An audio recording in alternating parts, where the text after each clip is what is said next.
What's going on, citizens of Gotham? Your two favorite supervillains are back, and we are very excited for today's review. We're going to talk about the movie that we've been waiting for, anticipating for years now, actually, ever since it got pushed back due to the pandemic several times. But it's finally here. It landed in theaters. We were able to catch a screening Thursday night, and we are here to share our thoughts. And we are going to be talking about Matt Reeves, The Batman.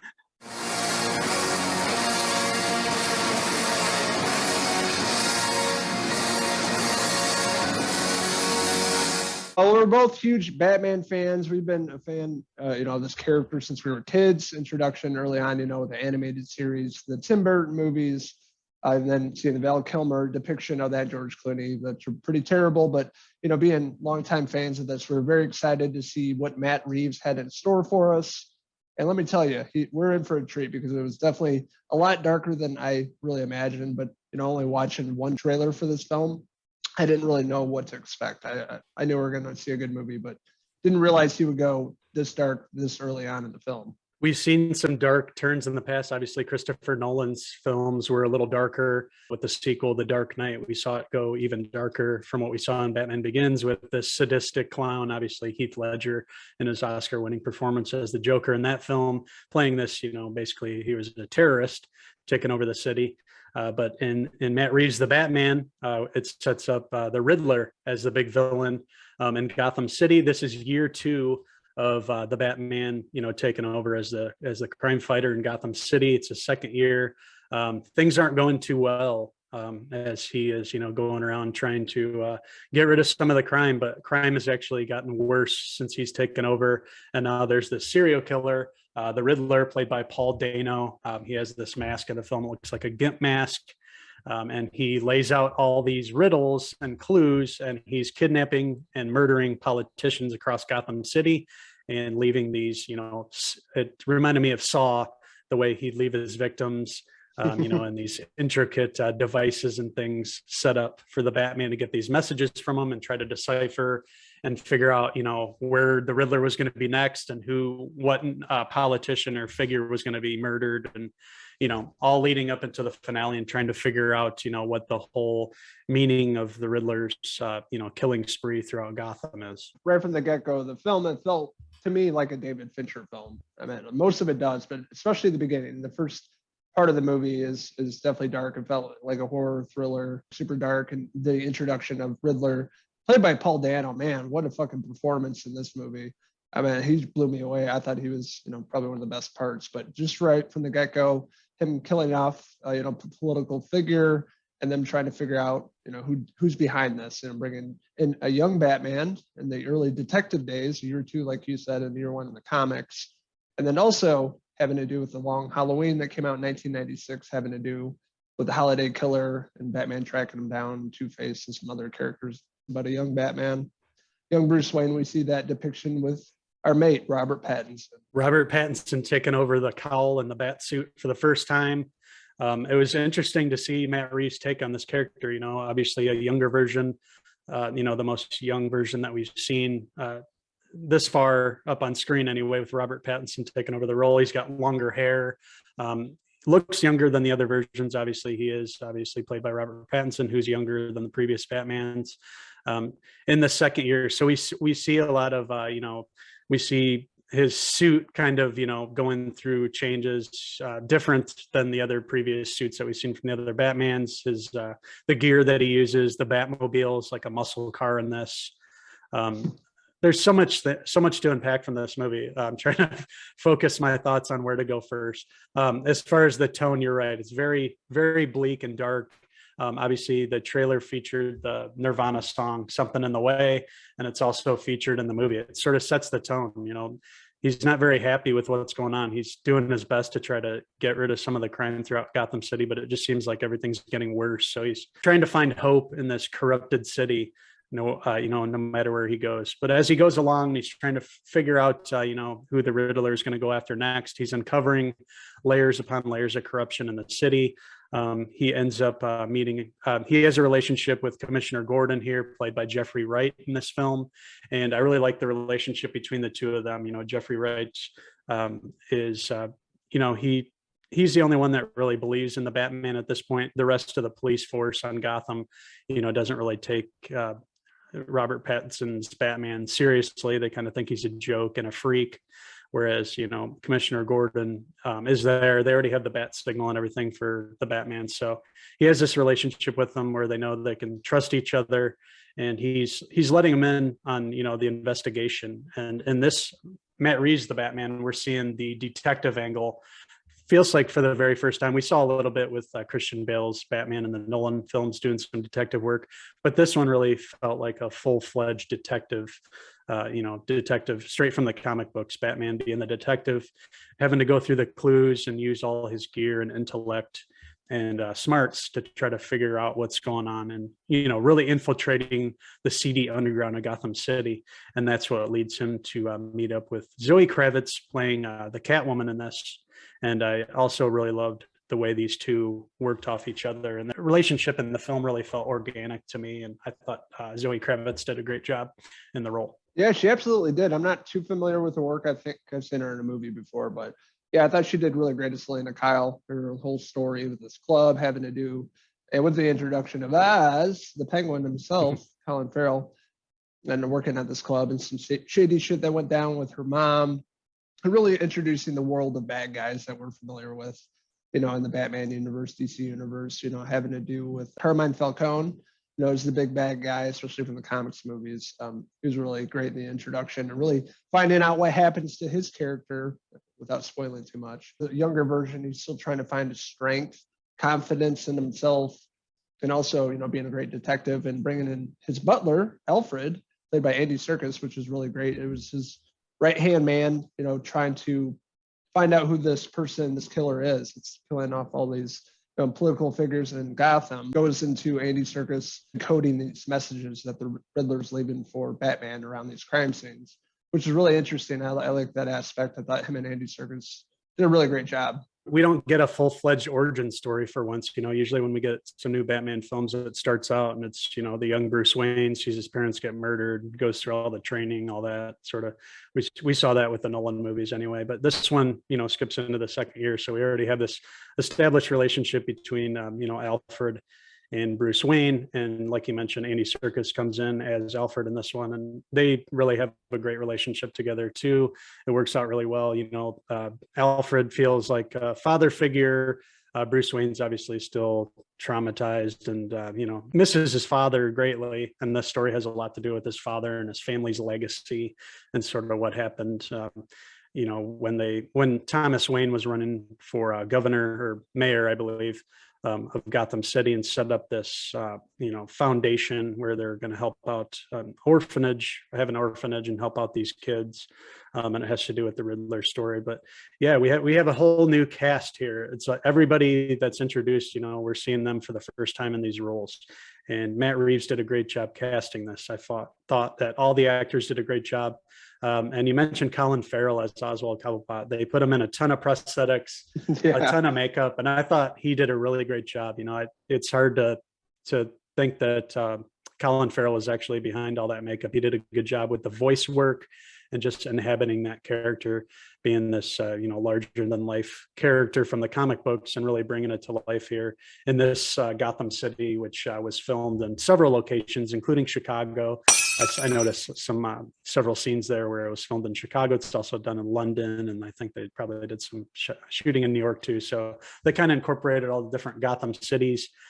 Oswald Cobblepot is the Penguin. He did a great job. He was a great villain. I thought they really set him up for some future work. There's been some rumblings of him and his story continuing on in HBO Max. There's so much in this film where they can spin off, show us more to what Gotham City is all about, and all the underbosses and all the bosses going around.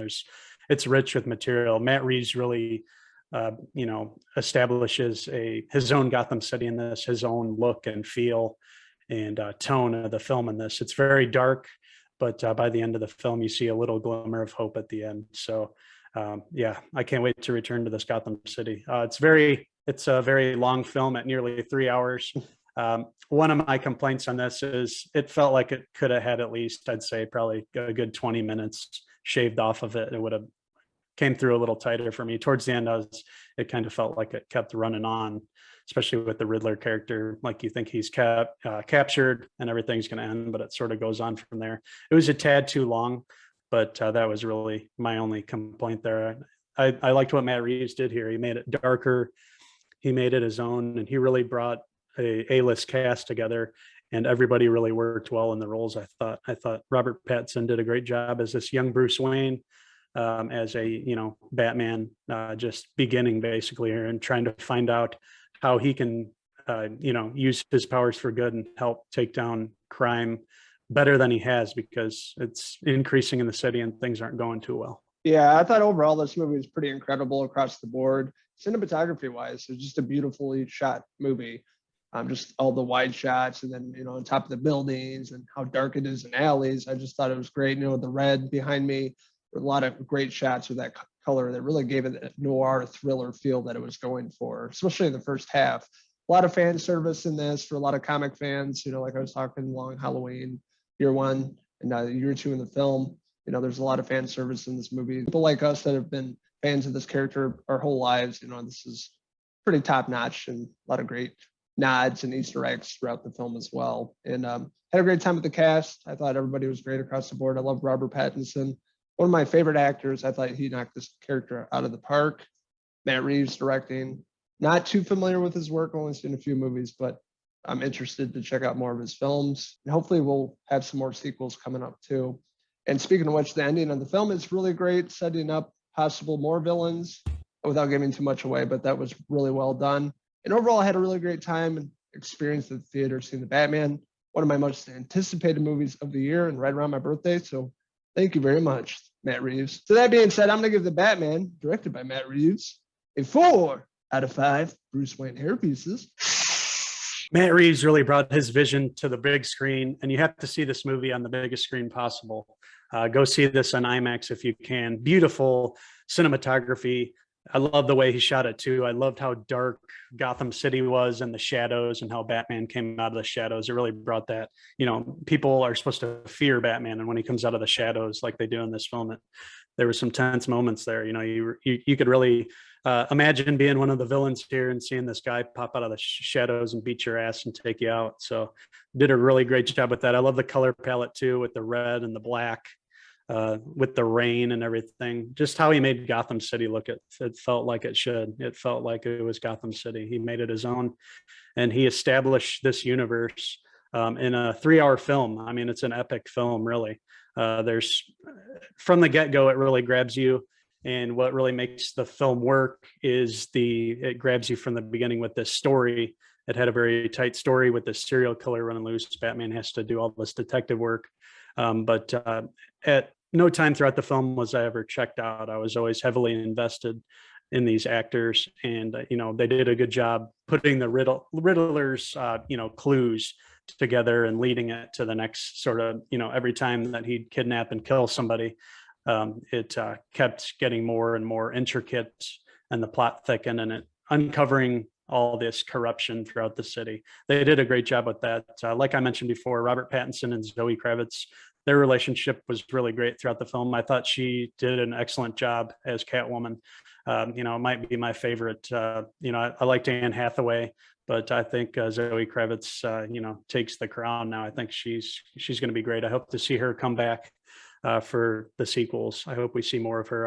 I really like their relationship. It really solidified the movie for me. I don't have a lot of complaints for this film. It was just a little too long, maybe, but I can't wait to see this again. There's so much to see. There's a lot of Easter eggs. I can't wait to go back and revisit Matt Reeves' Batman. Had a great time. Loved being in this universe. The score and the soundtrack also equally excellent. Michael Giacchino. We've been listening to his scores ever since we watched Lost back in the day, and now he comes and gets to do Matt Reeves' The Batman film, and provides a really interesting and great score for the film. I love Batman's theme song in this, and Catwoman gets her own. The very tense for the Riddler too. He did a great job with the score here and the soundtrack. So with that being said, it sounds like we both loved The Batman. Can't wait to revisit it again. I am going to give Matt Reeves' The Batman a 4 out of 5 Peter Sarsgaard hair pieces. Like you said, yeah, it was about 20 minutes too long. If they would have cut that out, it probably would have been a pretty close to a perfect movie for me. At least a 4.5 for sure. The ending got a little clunky and never ended. It seemed like, but Paul Dano was the real MVP in this movie, in my opinion. I love Paul Dano anyway as an actor, but he went to a dark place. I know mentally after filming this, he wasn't in a good place after, kind of pulling a Heath Ledger, like falling into the character, started going a little crazy. But man, it was just really well done. And seeing that, in the movie theater, just something off and creepy about him. You would see in Seven or Saw or whatever. There's a lot of character similarities. Absolutely, felt like the Zodiac killer almost. Zodiac, yep, exactly. So we're interested in hearing your guys' thoughts on the Batman. What did you like about it? What didn't you like about it? What's your favorite Batman movie? Let us know in the comments below, and don't forget to hit subscribe. Also, check out these wild vigilantes on Facebook, Twitter, Instagram, our website, Cinephellas.com. Did it. We finally got to see Matt Reeves' epic vision for the Batman on the big screen. We've been waiting for this for over a year now. The pandemic pushed it back. It's finally released here right before Uncle Logan's birthday here. What a birthday treat for you. I'm glad that it delivered. I'm glad it wasn't a huge disappointment. With these big films, you never know what you're going to get. It could have been a swing and a miss, but I loved what Matt Reeves did here with the film, and I can't wait to see the sequels. I hope they stray away from kind of the hints that we got at the end of the film. I don't want to see that character again right away anyway. Save him for maybe the third film in the trilogy or whatever Matt Reeves has in store, though I'm sure it's going to be perfect. I'd like to see some other characters from this cast of villains from the DC universe and the Batman world. There's so many that we haven't seen yet, so I hope that we see something different from the next one. There's a lot of possibilities, and in this world of Matt Reeves, there's all these villains can really work. I've heard of the Court of Owls maybe being in the next one, Mr. Freeze, couple. So Mr. maybe Freeze those would be villains cool. will be in the pipeline. Yeah, Mr. I'd love to Freeze see would be that. awesome. A good depiction of that character. I think that would be fantastic. Court of Owls too, especially Long Halloween. Little nod of that, the owl in this movie with the Riddler having the little card for Batman. You can see the owl. So that'd be cool if they introduce them in the next one. That's something we haven't seen. So I'd be very excited for that. This movie already made 120 million last night when we saw it opening night on Thursday. That's crazy. So it's going to be making a shit ton of money this weekend. So safe to say, I'm sure they're going to be doing another Batman film. Yeah, and we're going to see some spin-off shows on HBO Max. It worked with the Peacemaker going off of James Gunn's Suicide Squad, and then they made the Peacemaker from that. I want to see Matt Reeves, come out with Gotham PD, and we're going to be getting a Penguin show starring old Colin Farrell. So yeah, I can't wait to see those and see this universe expanded, and the anticipation for the sequel is going to be very high for fans after they all get a chance to see this film this weekend. We recommend it to all you guys. Please let us know in the comments. Let us know what you guys thought of the film. Let us know if you guys loved it as much as we did.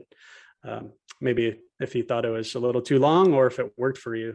There's a lot in this film to talk about, and we look forward to discussing it more with you guys. So that's it for these two wild vigilantes signing out from Gotham City until the next movie review.